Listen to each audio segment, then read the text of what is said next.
The Leningrad-Novgorod strategic offensive was a strategic offensive during World War II. It was launched by the Red Army on January 14, 1944 with an attack on the German Army Group North by the Soviet Volkhov and Leningrad fronts, along with part of the Second Baltic Front, with a goal of fully lifting the Siege of Leningrad. Approximately 2 weeks later, the Red Army regained control of the Moscow-Leningrad Railway, and on January 26, 1944 Joseph Stalin declared that the Siege of Leningrad was lifted, and that German forces were expelled from the Leningrad Oblast. The lifting of the 900-day-long blockade was celebrated in Leningrad on that day with a 324-gun salute. The strategic offensive ended a month later on the 1st of March, when St.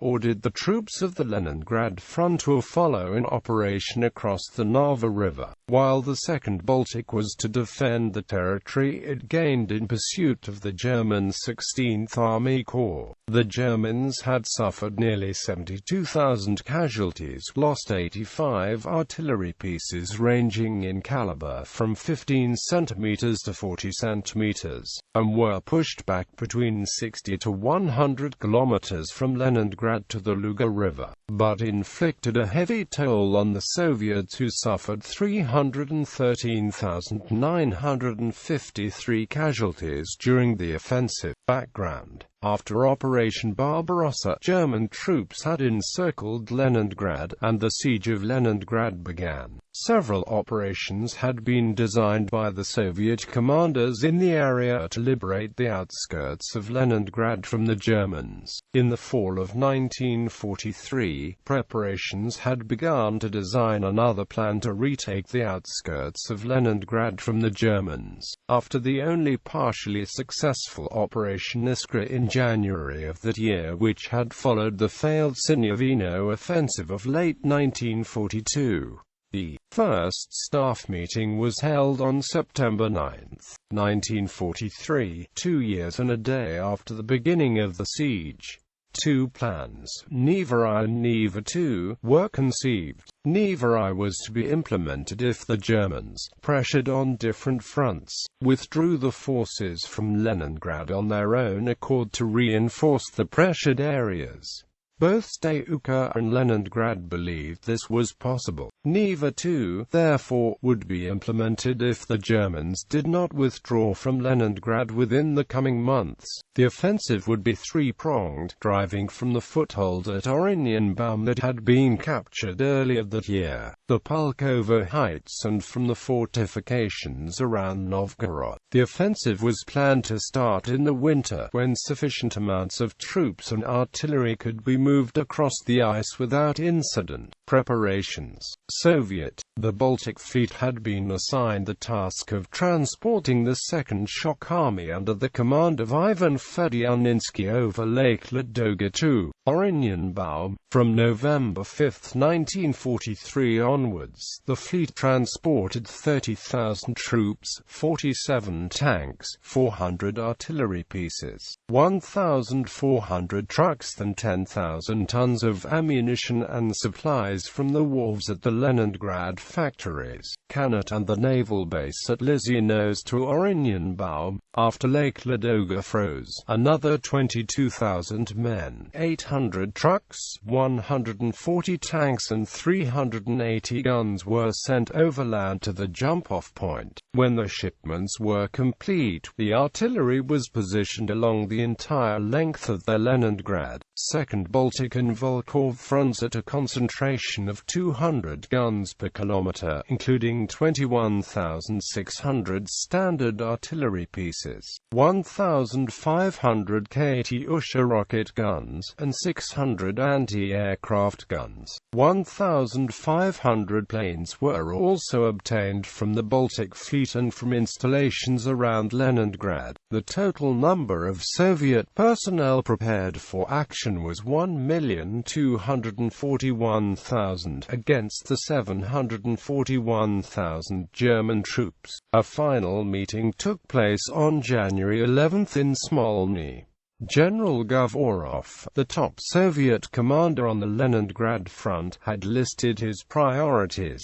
In order to open up southeastward and eastward main railroad lines from Leningrad, Soviet troops would have to occupy Gatchina, from which they could retake Mga, the minor city and rail station whose capture in 1941 had closed the last railroad route into Leningrad. Govorov positioned his troops accordingly. In the situation of the German Army Group North at the end of 1943 had deteriorated to a critical point. The Blue Division and 3 German divisions had been withdrawn by October, while the Army Group had acquired 60 miles of additional frontage from Army Group Center during the same period. As replacements, Field Marshal Georg von Kuchler received the Blue Legion and 3 divisions of SS troops. In such a weakened state, the Army Group staff planned a new position to its rear that would shorten the front lines by 25% and remove the Soviet threats posed in many salients on the current lines. The plan Operation Blue called for a January withdrawal of over 150 miles to the natural defensive barrier formed by the Narva and Velika Yar rivers, and Lakes Peipus and Pskov.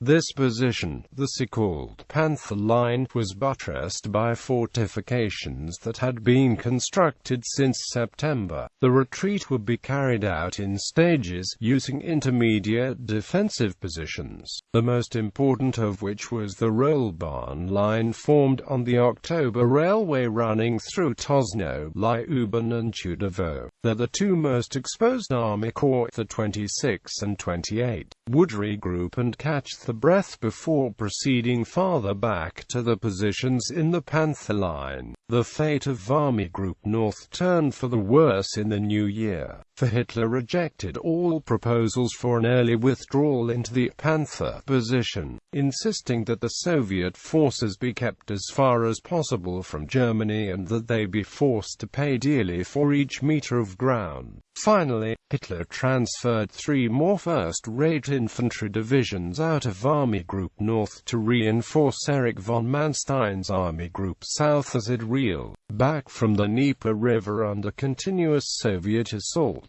Field Marshal von Kuchler now held an extremely precarious position, and could only await events on the Leningrad and Volkhov fronts with great pessimism. Combat activity. Krasnoye Selo-Ropshore offensive. In the late hours of January 13, 1944, long-range bombers from the Baltic Fleet attacked the main German command points on the defensive line. On January 14, troops from both the Oranienbaum foothold and Volkhov front attacked, followed the next day by troops of the 42nd Army under the command of Ivan Maslenikov from the Pulkovo Heights. An artillery barrage was launched all along the front, laying down 220,000 shells onto the German lines. Fog inhibited major progress for the first few days, although the 2nd Shock Army and 42nd Army advanced 2 miles on a 7-mile front while in combat with the 9th and 10th Luftwaffe Field Divisions,